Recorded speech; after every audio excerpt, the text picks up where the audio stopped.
A Pluralist Order by Common Man.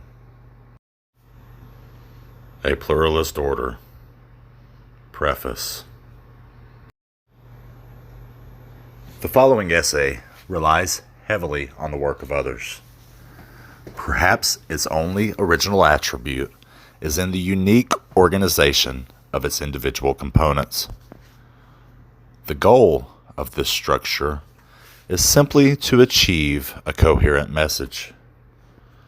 Knowledge of the foundational works prior to reading this essay would greatly aid in illuminating aspects which I may not do justice to. However, prior knowledge of these works is not required for an understanding of my premise. These works include, but are in no way limited to, the following: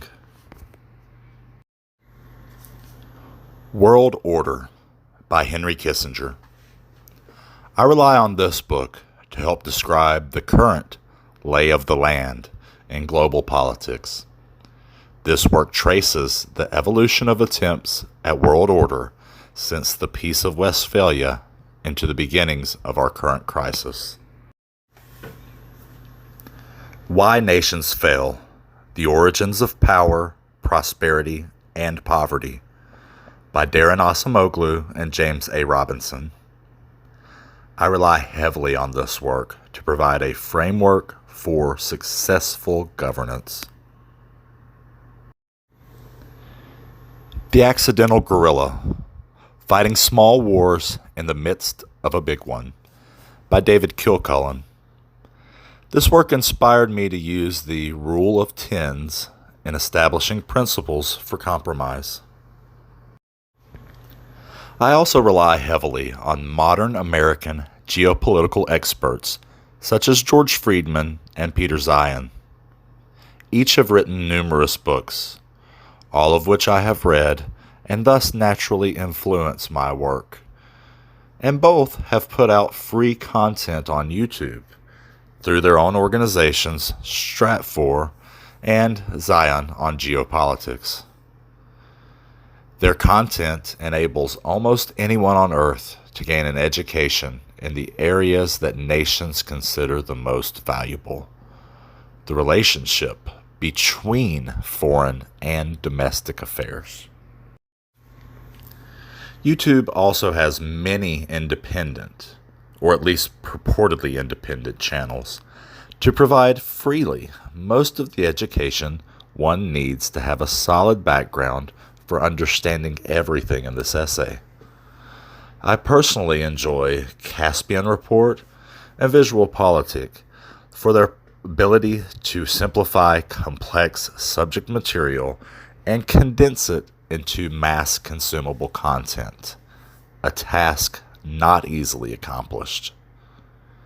In spite of any recent criticisms, YouTube remains a great place where people can freely exchange information, especially if monetization is not your primary concern.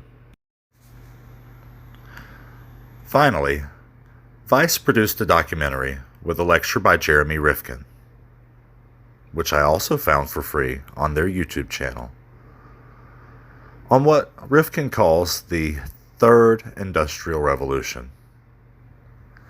I'm not sure how well he is keeping count, but the information there is great and would provide a substantial portion of the foundational knowledge required for later portions of the essay where my focus moves towards what we can do going forward.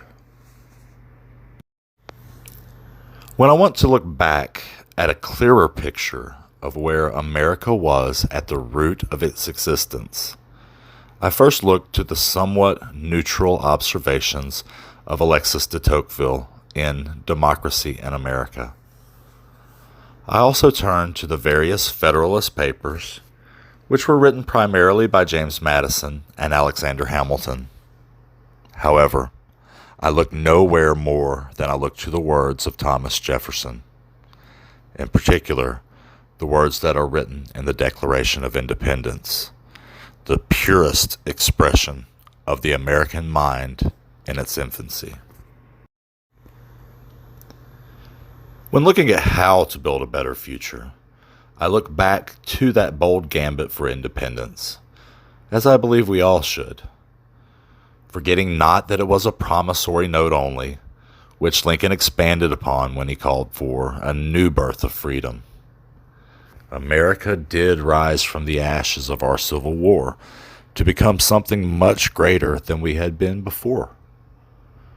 Yet by the time Dr. Martin Luther King Jr. took the steps of the Lincoln Memorial to insist that it was time the promissory note was paid, it was long past overdue.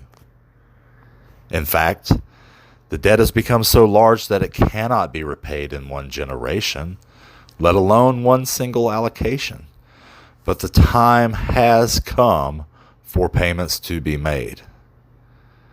It's time for America to achieve its dream, a self-sufficient, true democracy of self-representation. Let's make Abe truly honest and establish a true government of, by, and for the people.